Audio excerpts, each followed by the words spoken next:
Yes, and on that note, we will move on to Scotland. Scotland, who capped off the tournament in some style, stealing the game against the French, or just winning the game against the French at the death, with a great showing. Obviously, they started their season with that magnificent win at Twickenham. They finished fourth in the log, but by just the slimmest of margins. Between themselves, Ireland and France, there was less than a hair. And they were 1 point between them and Ireland, wasn't that what you were saying earlier on, in terms of one not table point, but match point. So that's how close they were. They bookended the season with two historic wins. Their first win in Paris since '99, first win in Twickenham in 40 years. And two fantastic performances in both. I thought they were good value for both of those wins. It's unfortunate because it is still slightly disappointing as a season, given just the way the Welsh game went, and really the low point again was their showing against Ireland, which, considering they have them in the World Cup pool in 2 years' time, that's a concern. It's a problem. They have to solve the puzzle of the Irish offence, which other teams like England have done. It's especially if Ireland are going to be playing in that old school rudimentary way against them.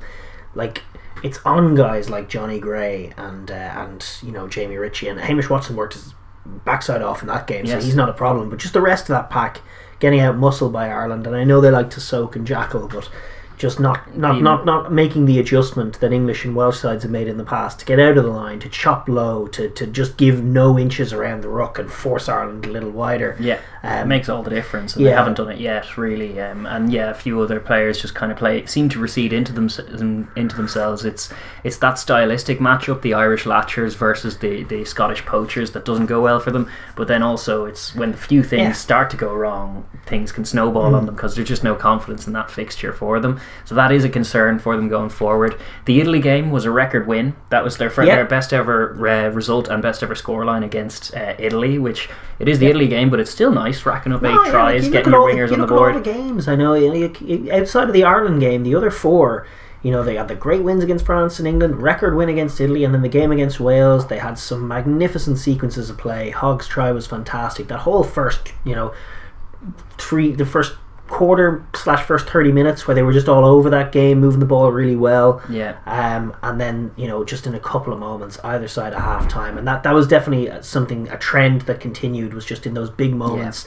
in and around half time. Just before half time. Well, they gave Wales, and Wales took that try just before half time and ultimately took the game by a hair. They did the same thing against France. It didn't get zoomed in on because they won the game ultimately, but just before half time, when they'd been all over it in the first half and by far the better team, they gave France a random in to just have a score, and a more game or a more accurate France might have taken that score, and then the result might have been different. Could have been the difference, because those, they call them the championship minutes for a reason, and while it's a less tangible thing than most, it's definitely something that's a factor, and it's something you see all great teams, like the All Blacks, all winning teams, just and even Crusaders teams and Leinster teams and all the great club or international sides kind of zoom in on those moments in and around half time as your times to take the game, to take tight games away from a team, your winning moments. And it's probably in those top 2 inches that Scotland are still not quite there, because the bits and bobs outside of that Ireland game where they were very disappointing, they have a pack that's matching everybody. They have a scrum which, while not perfect, is very, very competitive. They've got a good line out. They were taken to the cleaners by Ireland there as well, but outside of that, they have a very good line out. Jackal game is excellent. Defence is massively improving under Steve Tandy. Winger scoring tries on the left side. Stewie Hogg looking resurgent. Their kicking game. Offense and kicking game married together with Russell and Hogg working in tandem is just a joy to behold. They're 2 world-class players they have in 10 and 15, and few teams not called the All Blacks can boast quality of that 10-15 axis. I can't think of a better one outside of maybe Richie Mo'unga, Bowden Barrett, of course, but outside of that, is there a better one? Bigger Williams, they'll argue. Maybe Bigger Williams, but I mean, it's right there. I think Hogg and Russell, they're outstanding. Good. Their kicking game is excellent. Their passing game is excellent. They do take wonderful tries. They have a great balance to their team. They're right there, right with the other teams, building very nicely towards potential World Cup competitiveness, and they just have to work on the top 2 inches, develop their game. And I suppose that's the big bugbear with Scotland, is that every year you find yourself saying the same thing, because from if you zoom out, they are still like fourth, which is kind of where they've been for years. And last year they go on that like 5 wins in a row, and they revolutionised the pack a couple of years back. They have like this great quick attack, and you think, oh, maybe they could do something. Yeah. And every year you feel like, oh, they've built, and yet they always kind of end up in the same place. Yes. And I think that's something more than anything they have to put to bed. Yeah, they have to remedy that. And it really does start with the Ireland game for them. It has to be such a focus, because their pool, as we said, is South Africa and Ireland come the World Cup, and that's what every team here is building, with 2 years with France in mind. And they're going to have to park their heebie-jeebies about just not even getting the win, but performing like themselves. Like the opening quarters against Ireland are what's really disappointing if you're a Scottish fan, because they're very often nowhere in what should be a pivotal game for them in terms of how not just this season but also the long-term plan for the World Cup is concerned. So they'll have to look at that and hope to improve. Another slight foible is I know you love Willem Nel, who is their best scrummaging tight head, and they pick him sometimes but not all the time, and Xander was straight back in there despite his red card, and like he wasn't all that impressive. Lost the battle against Bai, and that was definitely using your resources correctly is a serious thing. But I suppose the flip side of that is that like Simon Bergen is quality. You have good assets. They're better headaches to have rather than a few seasons ago the talk of an injury crisis where 1 or 2 men go down and then it is a crisis because there aren't actually replacements of the same caliber. You talk about them bookending their season with historic wins.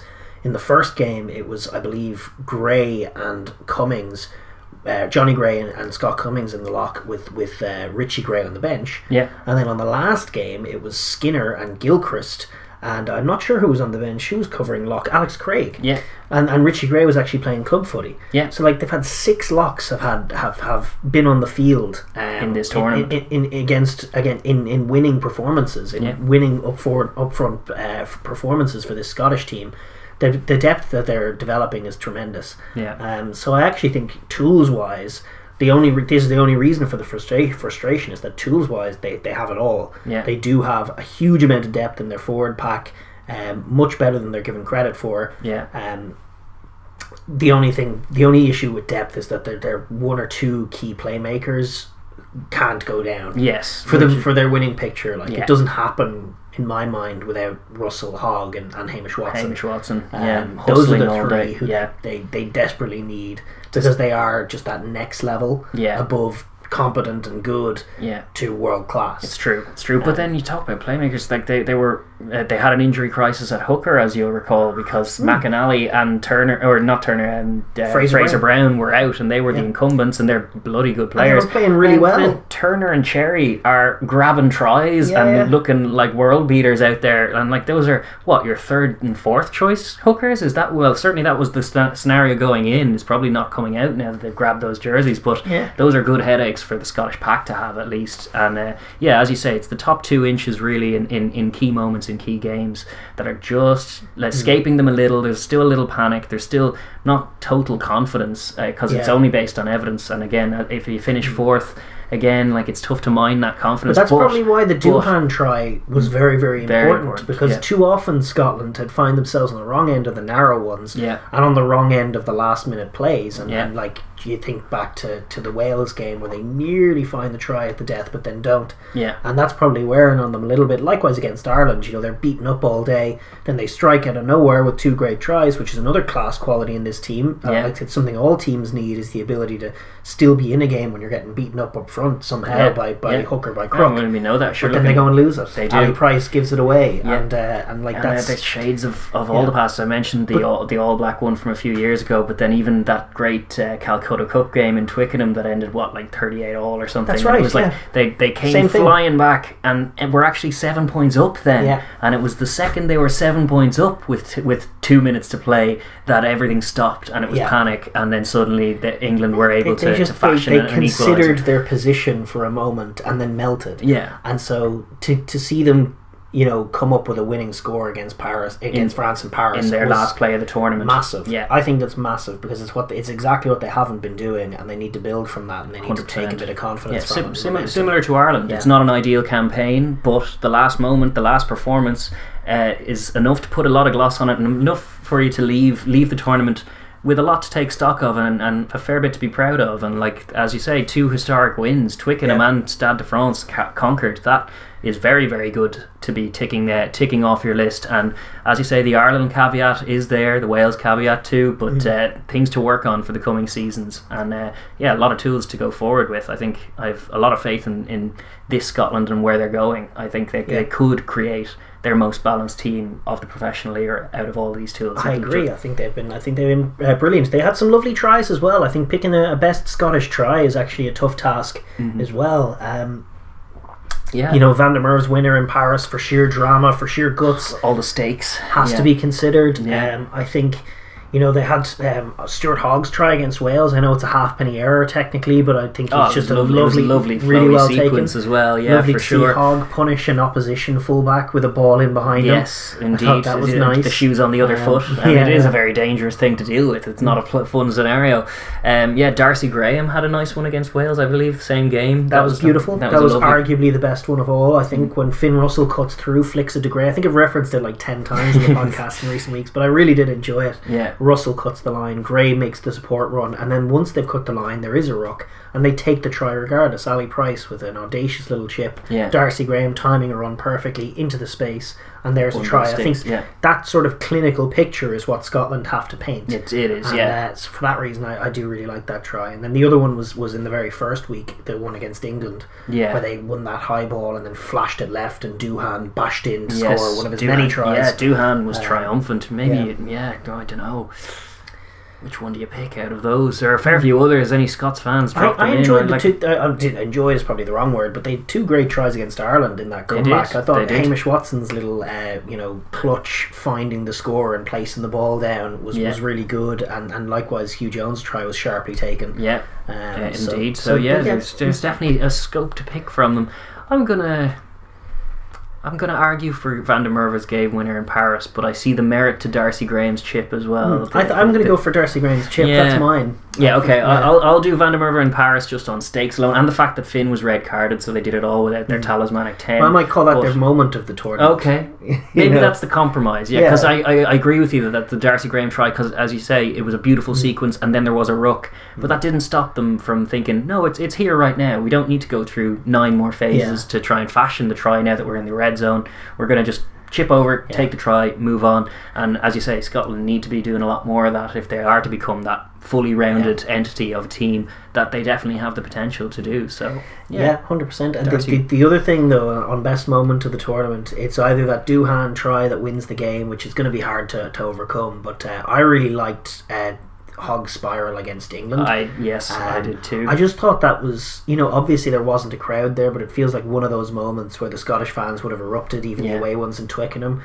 But even without the fans, it does something to the English confidence. It hurt the same way Boutier's won for France did the year before, where it's just they want to pin them back, they want to make it tough to exit, and Hogg's just gonna kaboom them down the other side of the pitch. I think English forwards, like no other pack in rugby, get just irritated by having to turn back and go to their own line. Like they seem like no pack likes it, but English forwards seem to be really rattled by it. When a team kicks really well against them, that's when they kind of lose their heads a little bit. And I thought that was a huge moment, and I think everyone in Scotland, everyone on the pitch for both teams, recognised the momentous nature of it. Just a fantastic, and it was such a piece of skill as well. Definitely a good so I would give a shout out to it, but I do think Doohan's try. Doohan takes best moment of the tournament for them. Won a game, and then I suppose player of the tournament. We have nominees. The Mish, who is up for player of the tournament in terms of the overall either him as or well. Hogg. Him or Hogg, or I suppose Van der Merwe is top try scorer. Top try scorer, But I think it's the Mish. You think it's the Mish? Yeah. The red Mish descends. Yeah, he was awesome, and he was the only guy who was really awesome. He's the only guy who played Ireland well. Yeah, I think you will give it to him on balance for that. Because actually Doohan, he did grab a lot of tries, but in moments in the Ireland game, nowhere in the Ireland game as well. Yeah, he probably could have done better. Like, this is really harsh, but against Wales, he probably could have done better once he cut the line. Towards the end of that game, but not linking it with Hogg. That's right. The pass was a bit of a turf. Like Ian Williams kind of plays him without the ball, which was what the appeal was. But the only reason he's able to get the play in on Hogg at all, because he's way behind him, is because the pass is a little low and a little behind him. So it's really harsh, because Duhan is great, but I mean, if they're gonna be a team that contends with the likes of the All Blacks for being ruthless and brilliant, taking that winning score is often what separates good from nearly good. And I think Duhan, just if he gives that ball to Hogg, I think it's a score. And on that note alone, I would give it not quite to him, but not quite to him, but the Mish, who again the other note is he did perform excellently against Ireland and got them that try that they desperately needed to get back into it, and he was their man, their talisman. So the Mish is their player of the tournament. Carries, tackles, jackals, everything. Just a playmaker and a complete workhorse, and a powerful player from the back row for Scotland. And a nailed on cert to be going to the Lions tour. I think so. You have to front runner for the Test team right now. Yeah, you have to bring him. Bring him. Okay. With that, I guess we will park Scotland. Another year goes by, and it's slightly disappointing, but with promise. Aye.